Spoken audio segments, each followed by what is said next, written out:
The Royal Society missed his birthday by a month, and when they did, they managed to get together an audience of 40 or 50 people. One or two of the speakers did refer to my research in passing, but the meeting was full of mistakes. I smiled when I saw poor Professor Cobb introduced by an exuberant speaker as Professor Cobb. Able to chair this session and introduce our wonderful speakers for this evening, Professors Matthew, Cobb, and Catherine.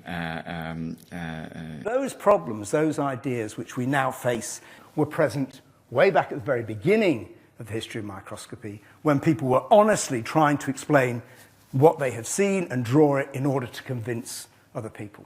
So, thank you.